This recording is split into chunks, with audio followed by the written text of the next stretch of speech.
सैकड़ों योजन दूर से अगर गंगा गंगा गंगा ऐसा पुकार दे तो उसका शरीर पवित्र हो जाएगा, उसका मन पवित्र हो जाएगा, उसकी वाणी पवित्र। कल नरकों का वर्णन हुआ था, आज नरकों से उद्धार का वर्णन हो रहा है भाई। गंगा जल का आचमन करने वाला, गंगा जल का स्नान करने वाला, गंगा की धारा का दर्शन करने वाला और 400 कोस दूर से गंगा गंगा गंगा ऐसा उच्चारण करने वाला नरक नहीं जाएगा। कल जब नरकों का वर्णन हुआ था तो कई लोगों के बातें आई थी कि हमारे 38 के 38 हमारे में लक्षण है, अब क्या होगा। कोई कहता हम में 5 हैं, कोई कहता हम में 2 हैं, इसका मतलब नरक जाना पक्का है। तो आज उसकी काट सुन लो। नाम संकीर्तनम यस्य सर्व पाप प्रणाशनम। करना मत अवलो नसानी अवना न सही। पहले नियम लो कि आज के बाद नहीं करेंगे। नाम कर संकीर्तन करो, प्रभु का चरणामृत पियो। कभी अवसर मिले तो गंगा जी के समीप जाके साष्टांग दंडवत करके डुबकी लगाओ, आनंद पूर्वक खड़े होकर कुछ देर नाम जप करो। नरक वरक नहीं मिलेगा, सब बढ़िया मंगल हो जाएगा, पर करना ही पड़ेगा। कह रहे जो गंगा जी में स्नान के लिए कभी नहीं गए, ना गंगा जी का नाम लिया, ना गंगा जी पे श्रद्धा करते हैं, ऐसे लोगों की जीवन में जो आचरण बनते हैं वो बड़े निरर्थक होते हैं और ऐसे लोगों की ही दुर्गति होती है।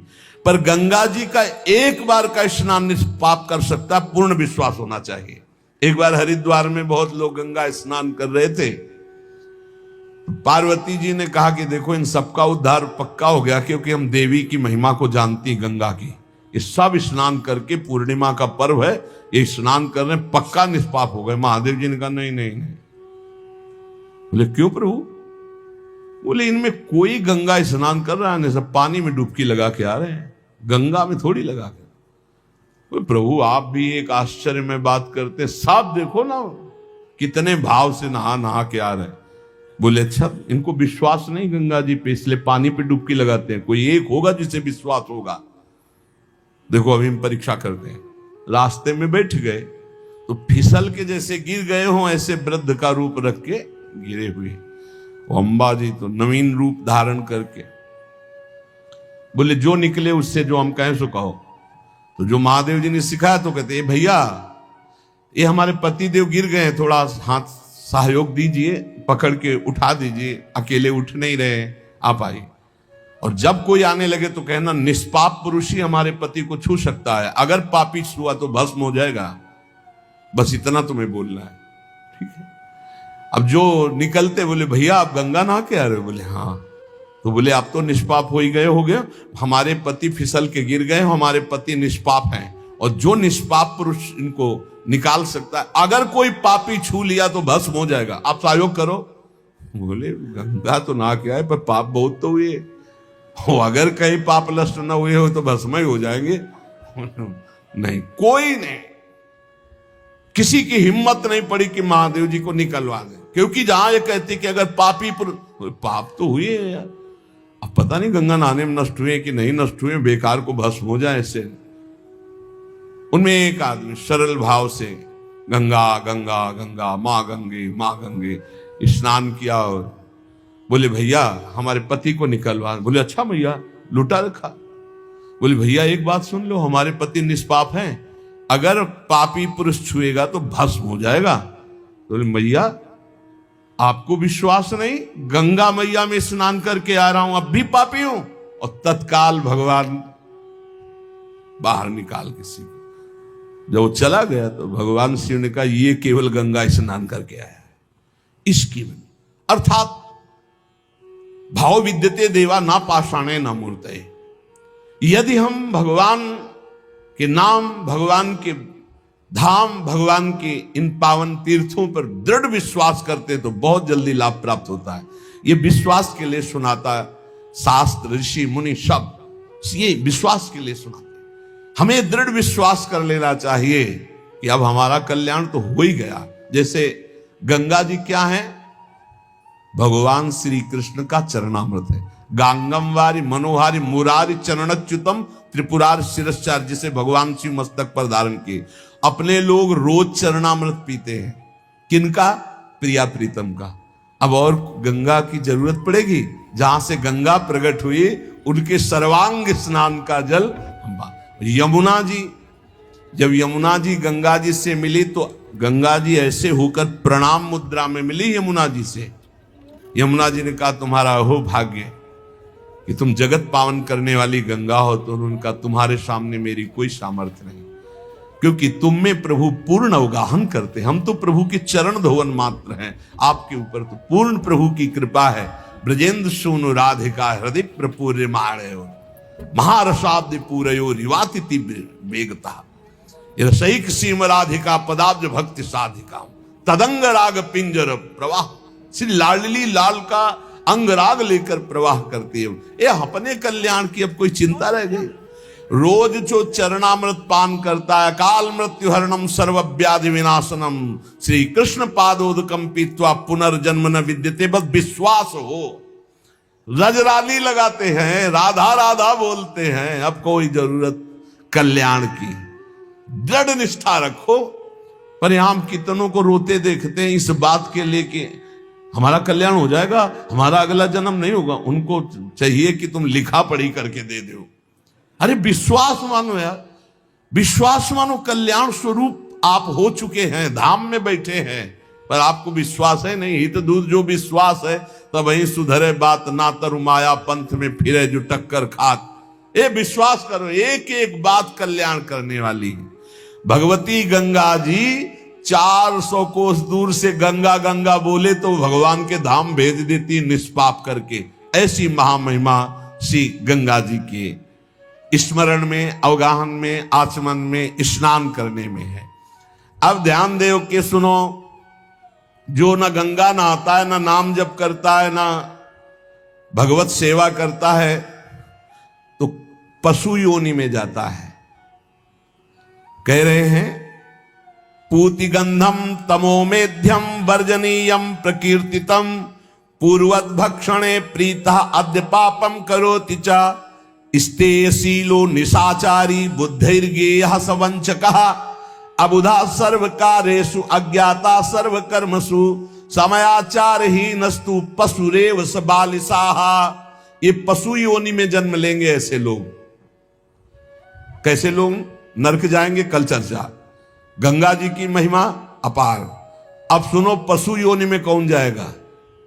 जब जीव यहां कोई पापाचरण करता है तो भूतेश्वर भगवान मथुरा में है, उनका शासन होता है। ब्रज 84 कोष के जीवों को जो प्रेत योनि को प्राप्त होते हैं उनको, और जब मुक्त होने का अवसर आता है तो ऐसे छूट दे देते हैं। ऐसे नहीं है कि वो तुमसे, यहां ऐसा नहीं कि नहीं है, कई प्रसंग पाए गए हैं अभी तो देखो। तो पशु योनि को प्राप्त होता है। देखो, जो रात के 11 बजे के बाद 3 बजे के बीच में भोजन करता है, ये निशाचर है। निशा माने रात, चर माने विचरने वाले।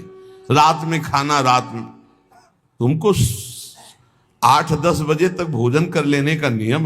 11 आखिरी है, 11 के बाद भोजन में बिल्कुल नहीं होना चाहिए।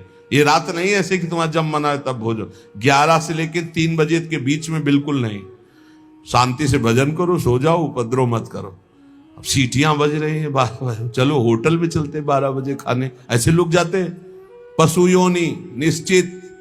अपवित्र भोजन, दुर्गंध युक्त भोजन, अभक्ष भोजन, इनको पाने में जो आनंद मानता, रात के 11 से 3 के बीच में भोजन, जो रात में आहार ऐसा करता है उसको पशु योनि मिलती है। जो दूसरों का धन चोरी करता है, जो विद्वान बन करके दूसरों की वंचना करके धन को लूटता है, जो अपने कर्तव्य कार्यों से अनभिज्ञ होकर मनमानी आचरण करता है, जो समयोचित सदाचार का ज्ञान नहीं रखता, वो मूर्ख पशु योनियों को प्राप्त होता है।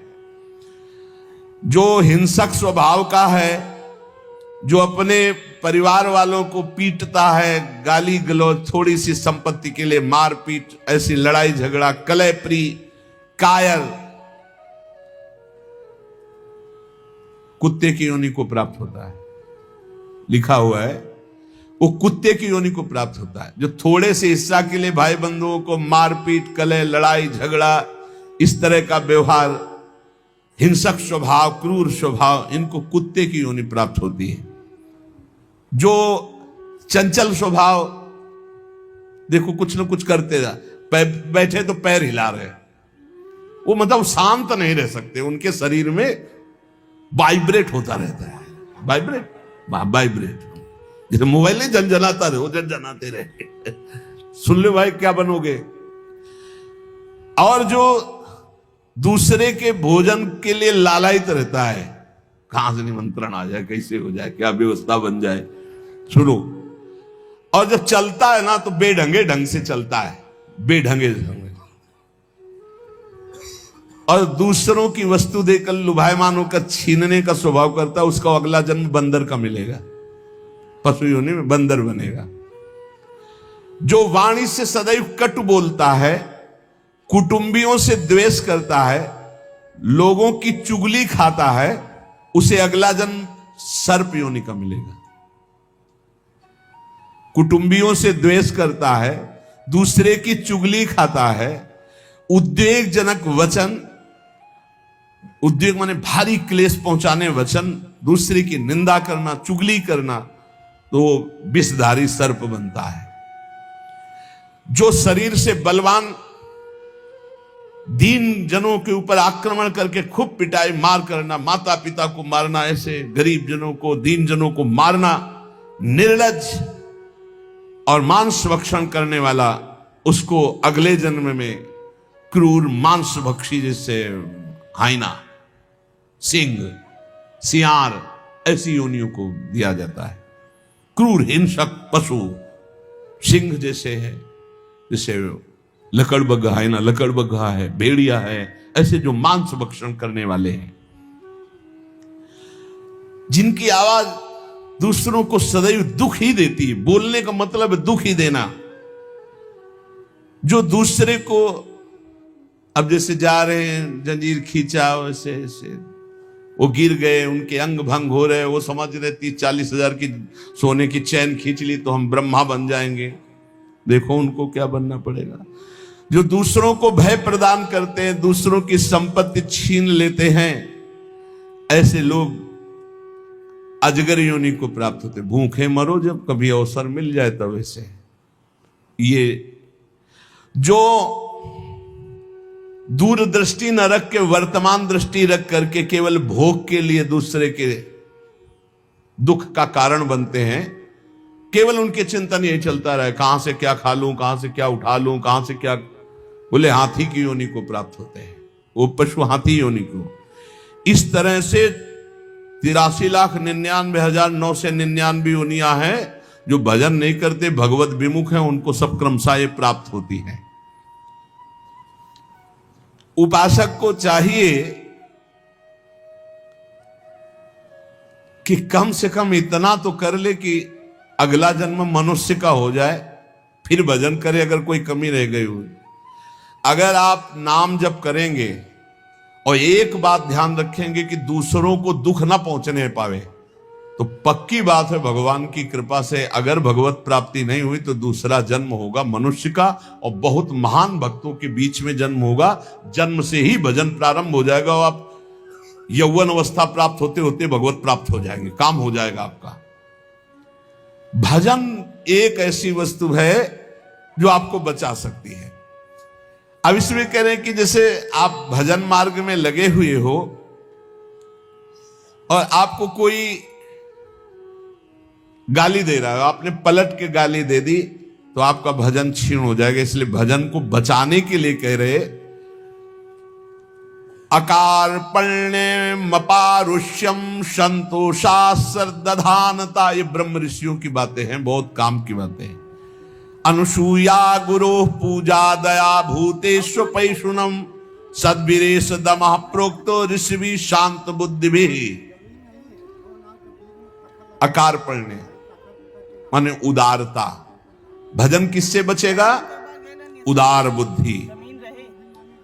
स्वभाव कह रहे हैं कोमल, कोमल स्वभाव से भजन बचेगा।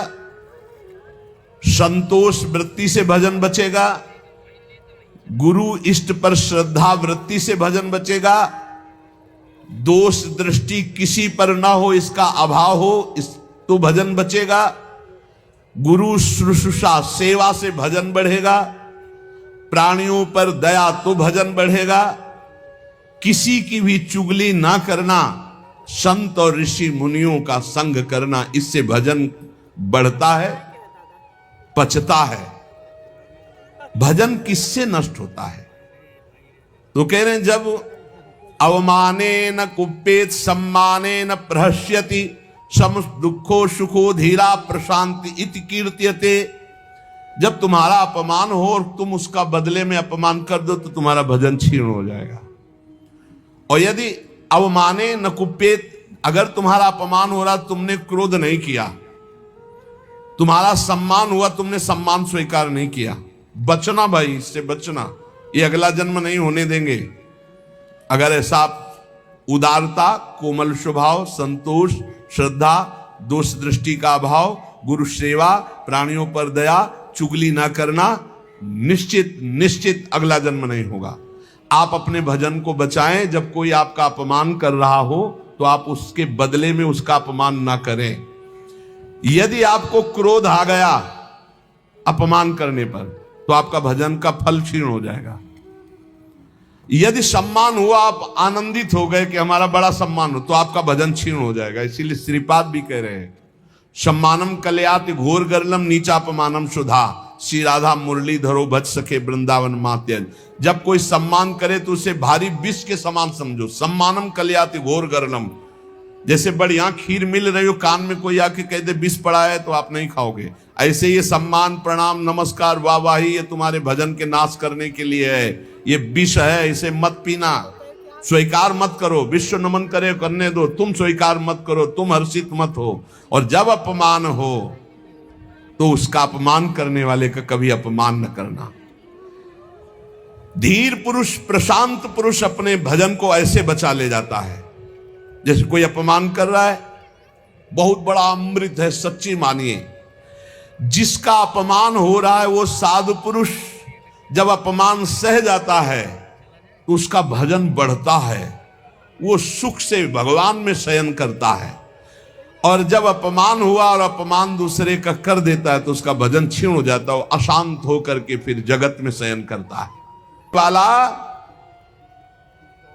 जब कोई सामने से अपमान सह जाता है तो उसका सहन करना उसके नाश का कारण बन जाता है। अपमान करने वाले का निश्चित नाश हो जाता है जब वो सामने वाला बोले ना, केवल चुप रहे। ये बड़ी बात है, पर बहुत कठिन है। उस समय जब कोई अपमान कर रहा है, निंदा कर रहा है, आप शांत हैं, इसका मतलब आपके ऊपर गुरु कृपा है और आप अपने भजन को पहचानते हैं, भजन बचाना चाहते हैं।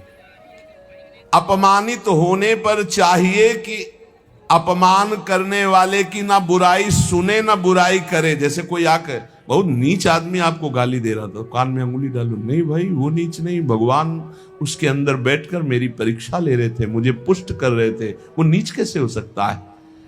अपने भजन पर दृष्टि रखे, ना उसकी निंदा करे, ना उसकी निंदा सुने, ना उसका बुरा चाहे। यद्यपि इसमें लिखा हुआ है कि जो अपमान करने वाला है उसका सर्वनाश हो जाता है। ऐसे महापुरुष का अपमान जब करे कि वो बोले ना केवल, तो वो अपमानित करने वाला पुरुष स्वयं नाश को प्राप्त हो जाता है। ये बड़ी बात है। कह रहे तिष्ठेद औमंता विनश्यति। अगर वो अपमान जिसका कर रहा है वो महात्मा भजन करने वाला शांत है, कुछ नहीं बोल रहा है, वो तो सुख से शयन करेगा परमात्मा में और उसका भजन सुरक्षित बच गया और जो भी कलमश हुआ होगा वो भस्म हो गया। लेकिन अपमान करने वाला बोले विनश्यति, उसका नाश पक्का हो जाएगा। अपमानित होने पर साधक को चाहिए कि कभी अपमान करने वाले की ना बुराई सुने और ना बुराई करे, उसका भजन बच जाएगा, भगवान की कृपा हो जाएगी। अमृतस्येव तृप्येत अपमानस्य योगवित् विषवच्च जुगुप्सेत सम्मानस्य सदा द्विजः। साधक को चाहिए कि अपमान को अमृत के समान पान कर ले। नीचापमानम सुधा। देखो साधक, अपमान को अमृत के समान, जब कोई अपमान कर रहा हो तो ऐसे खुश होना चाहिए काम बन गया। भगवत प्राप्ति में जो बाधक भाव है, इसके अपमान करने से भस्म हो जाएंगे, भगवान हम पर प्रसन्न होंगे। मौन, कभी उसकी तरफ रुद्र दृष्टि से भी न देखो अपमान करने, ये भागवती का लक्षण है। अमृतस्येव तृप्येत अपमानस्य योगविति। अमृत है अपमान। पर देखो ध्यान दीजिए, यदि आपकी कोई निंदा कर रहा है और सही में कर रहा है निंदा, तो तुम्हें सुधार करना चाहिए। वो तुम्हारे लिए अमृत नहीं है, वो विष है। सुधार करो। और अगर वास्तविक हमारी कोई गलती नहीं, हमारा अपमान, हमारी निंदा हो रही, तो नाचना चाहिए कि बहुत बड़ा विघ्न नष्ट हो गया और भजन में हमारी उन्नति अब पक्की होगी। पक्की उन्नति होगी, लौकिक और पारलौकिक। विषवच्च जुगुप्सेत सम्मानस्य सदा दृढ़। साधक को चाहिए कि सम्मान से ऐसे बचे जैसे विष भरे भोजन से बचा जाता है। सम्मान स्वीकार न करे, प्रणाम नमस्कार ऐसे। श्री हरिवंश कोई कह रहा है, श्री हरिवंश, अब वो अगर पंचांग प्रणाम कर रहा है तो आप भी नमन कीजिए और निकल जाइए। व्यवहार मत बनाइए, दोबारा वो ना प्रणाम करे ऐसी भावना रखिए। अगर ज्यादा आप उससे प्यार करेंगे कि ये प्रणाम कर रहा है, तो सम्मान स्वीकार कर रहे। सम्मान देने वाले से ज्यादा प्यार नहीं किया जाता। जल्दी, सम्मान विष है और अपमान करने वाले को प्यार दृष्टि से देखा जाती है। आप बड़े हितैषी हो, हमारा भजन बढ़ेगा, भगवान की प्राप्ति होगी। पर ऐसी अपनी तरफ से चेष्टा ना करे कि कोई अपमान करे। अपमान से सदैव तप की वृद्धि होती। अपमानात् तपो वृद्धि, सम्मानाच्च तपः क्षया। सम्मान स्वीकार करने पर तपस्या भजन क्षय हो जाता है, और अपमान होने पर तपो वृद्धि, उसकी तपस्या की वृद्धि होती है। अर्चिता पूजितो विप्रा दुग्धा गौरी गच्छति। जो अपनी पूजा कराने लगता है, अपने प्रणाम स्वीकार करने लगता है, तो जैसे दूध देने वाली गाय दुर्बल हो जाती है, ऐसे वो तपहीन हो जाता है। जो भारी प्रणाम नमस्कार पूजा स्वीकार करता है, स्वीकृति नहीं होनी चाहिए। पुनराप्याप्यते धेनु शतृणैः सलिलैर्यथा एवं जपैश्च होमैश्च पुनराप्याप्यते द्विजा। साधक को चाहिए कि यदि प्रणाम नमस्कार बहुत करवा चुका है, वैसा लगा कि मेरा तप क्षीण हो गया, तो बंद कर दे प्रणाम नमस्कार और एकांत में बैठकर, जैसे गाय को फिर अच्छा अच्छा चारा पवाया जाए तो पुष्ट हो जाती है, ऐसे अपने साधन भजन करे, प्रणाम नमस्कार से दूर हो जाए। महापुरुषों ने भी ऐसी लीलाएं की जिससे प्रणाम नमस्कार बंद हो जाए। ये सबको भगवत स्वरूप मान के तुम प्रणाम करो, तभी बात बनेगी। कह रहे हैं कि अगर प्रणाम नमस्कार स्वीकार कर लिया जाए तो सम्मानाच्च तपक्षय, उसका तप क्षय हो जाता है। संसार में देखना, ब्रह्म तेज को प्रकट करने वाला कौन है? जो निंदा हो उसे सहजे, वो ब्रह्म तेज को प्राप्त हो जाता है, भगवत तेज को। अपनी निंदा हो मुस्कुरा के सहले, बहुत बड़ी बात है। बोले आक्रोशक समो लोके सुहृदन्यो न विद्यते यस्त दुष्कृत मादाय सुकृतम स्वप्रच्छति। हमारी गलती ना हो, जैसे हमसे गलती हो गई फिर निंदा हो रही, तब तो ठीक ही है, होना ही चाहिए। हमारी गलती नहीं, फिर निंदा हो रही है, तो एकांत में प्रसन्न होना चाहिए। अब वो भगवत तेज उसका बढ़ेगा, ब्रह्म तेज बढ़ेगा उसकी। आक्रोश मानान नाक्रोशेन मनः स्वं विनिर्वर्तयेत् सन्नियम्य तदात्मानो ममेते नाभिसिंचति। वो ब्रह्म तेज संपन्न हो जाता है जिसकी निंदा हुई और वो बिल्कुल सह गया। कोई जिसने निंदा की उसकी भी निंदा नहीं करनी। ये बहुत बड़ी कृपा भगवान की होती।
आ जाए।